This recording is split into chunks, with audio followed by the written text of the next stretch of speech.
ప్రేమ్ గాంధీ గారు, ఏంటి ఎలా ఉన్నాయి సెలబ్రేషన్స్, ఎలా ఉన్నాయి? ముఖ్యంగా అంటే వేరే ఏ రాష్ట్రంలో రానటువంటి ఒక ఆ కిక్ అనేది మీకు ఢిల్లీ విజయంతో వచ్చింది అని అయితే నేను భావిస్తున్నాను డెఫినెట్గా. ఎందుకంటే రేపొద్దున తెలంగాణలో వస్తారో రారని పక్కన పెడదాం, ముందు దాన్ని కూడా ఎలాగో కొడతాం అన్నటువంటివి. లేదంటే ఏ రాష్ట్రంలో ఎన్నికలు జరిగినా భారతీయ జనతా పార్టీ జనరల్గా చెప్పేది ఎస్ డెఫినెట్గా కేంద్రంలో నరేంద్ర మోడీ గారి పరిపాలన ఎలా ఉందనేది చూస్తున్నారు కాబట్టి ఈ రాష్ట్రంలో మేము కూడా పాలన మేము అలాగే చేసి చూపిస్తామని చెప్తున్నారు.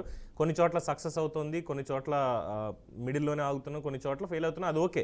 బట్ ఢిల్లీ అనేది ఎప్పటికప్పుడు ఒక అందాన్ని ద్రాక్షగా 27 ఏళ్ల పాటు నిరీక్షణ తర్వాత ఈరోజు ఢిల్లీ పీఠం మీద భారతీయ జనతా పార్టీ సగర్వంగా కూర్చోబోతోంది. సో దాని మీద ముందుగా మీ అభిప్రాయం ఏంటి? ముందుగా బీఆర్కే న్యూస్ ప్రేక్షకులకు, అలాగే వివిధ పార్టీ నుంచి నాయకులకు, విశ్లేషకులకు అందరికీ నమస్కారము.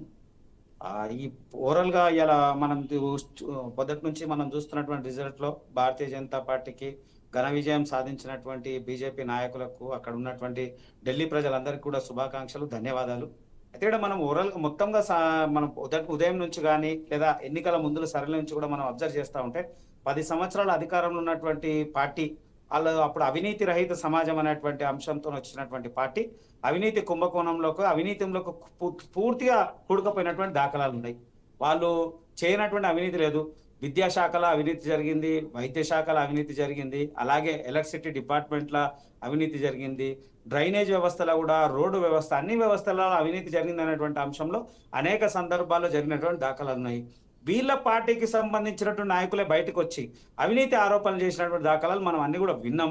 అదంతా కూడా అయితే అదొకటి ఢిల్లీ కేంద్రంగా అక్కడ చదువుకున్న వాళ్ళు ఎక్కువ మంది, తర్వాత ఎంప్లాయీస్ ఎక్కువ ఉంటారు, వాళ్ళన్నీ కూడా అబ్జర్వ్ చేస్తూ ఉన్నారు. ఇదంతా కూడా అబ్జర్వ్ చేసేటప్పుడు పూర్తి ఆలోచనతో వాళ్ళు ఒకటే అనుకున్నారు, ఈసారి ఖచ్చితంగా భారతీయ జనతా పార్టీకి అవకాశం ఇవ్వాలి, డబల్ ఇంజన్ సర్కార్ ఉండాలి. ఎందుకంటే ఒక సందర్భంలో ఒక పెద్ద సభలో మాట్లాడుతుంటే అరవింద్ కేజ్రీవాల్ ఒక సాధారణమైనటువంటి మహిళను పిలిచి ఆమెతో ఒక మాట అన్నాడు. ఏమని, ప్రభుత్వం ఇచ్చేటువంటి పథకాల్లో మీకు ఎంత లబ్ధి చేరుతుందంటే గిరి లబ్ధి వస్తుందంటే మాకు ఓట ఎక్కువ ఇవన్నీ మీకు రావు అని భయభ్రాంతులకు గురి చేసేటువంటి ప్రయత్నం చేసినప్పుడు భారతీయ జనతా పార్టీ దానికి కుండ బద్దలు కొట్టినట్టు ఒక అంశం క్లియర్ చెప్పింది.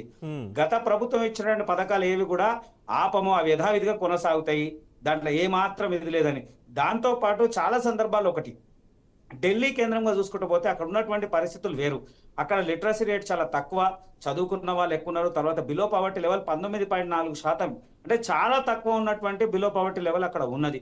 దాన్ని దృష్టిలో ఉంచుకొని అక్కడ ఉన్నటువంటి ప్రాంతీయంగా, అంటే అక్కడ స్థానికంగా ఉన్నటువంటి అంశాలను కొన్ని బేరేజ్ చేసుకొని అక్కడ ఇచ్చినటువంటి కొన్ని పథకాలలో ఖచ్చితంగా ప్రజలు అవన్నీ కూడా గమనించారు. అలాగే కేంద్రం ఇస్తున్నటువంటి చాలా పథకాలు రాష్ట్ర ప్రభుత్వాలు, ఎన్డీఏ ప్రభుత్వం ఉన్నటువంటి పథకాలు అమలు చేస్తున్నాయి. ఎన్డీఏ ఇతర ఉన్నటువంటి ప్రభుత్వాలు ఎక్కడ కూడా కేంద్రం ఇచ్చినటువంటి పథకాలను అమలు చేస్తలేవు. ఆయుష్మాన్ భారత్ ఉదాహరణకు తెలంగాణలో కూడా గత ప్రభుత్వం ఆయుష్మాన్ భారత్ ని అమలు చేయలేకపోయింది.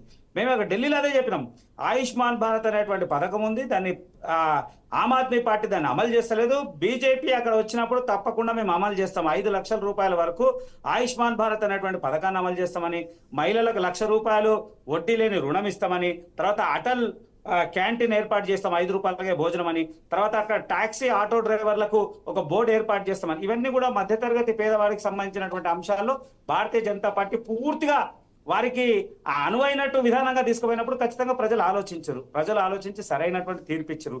దానికి కూడా గల కారణం వీళ్ళు మాట్లాడినట్టు అనేకమైనటువంటి సంబంధం లేనట్టు ఆరోపణలు చేయడం, యమునా నది మీద ఆరోపణలు చేయడం, ఆ నీళ్లు తాగితే చనిపోతారని. ముఖ్యమంత్రి వచ్చి ఆ నీళ్లు తాగి ఇది నీళ్ల పరిస్థితి అని చెప్పినప్పుడు కానీ ప్రజల్లో ఆలోచన ఉంటుంది కదా. అబద్ధాన్ని మనం చెప్పినప్పుడు ప్రజలు అన్ని చూస్తూ ఉన్నారు, ముందటి కాదు. ఈ రోజు ప్రజల్లో అన్ని చోట్ల అందరికి అవగాహన ఉన్నది, జరిగేటువంటి ప్రతి విషయాన్ని కూడా ప్రతి క్షణం కూడా వీక్షిస్తున్నటువంటి దాఖలాలు ఉన్నాయి. పాత రోజులు వేరు, ఇలా టెక్నాలజీ పెరిగింది, అనేక విషయాల్లో పెరిగింది, ప్రజలకు అన్నిట్ల మీద ఆలోచిస్తూ ఉన్నారు.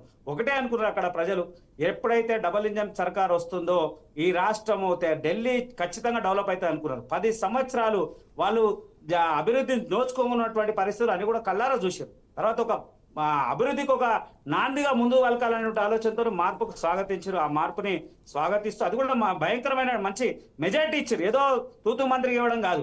అలాగే చాలా సందర్భాలు మాట్లాడుతున్నారు ఆమ్ ఆద్మీ పార్టీ అది అంటే నేను నిజంగా చెప్తా ఉన్నా, ఒకవేళ వ్యతిరేకత లేకపోతే అరవింద్ కేజ్రీవాల్ 5,000 ఓట్ల తేడాతో ఓడిపోయినటువంటి పరిస్థితి.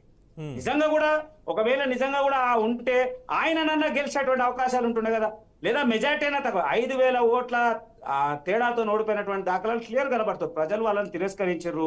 ఆమ్ ఆద్మీ పార్టీని నిర్మోహమాటంగా తిరస్కరించారు. భారతీయ జనతా పార్టీకి అవకాశం కల్పించారు.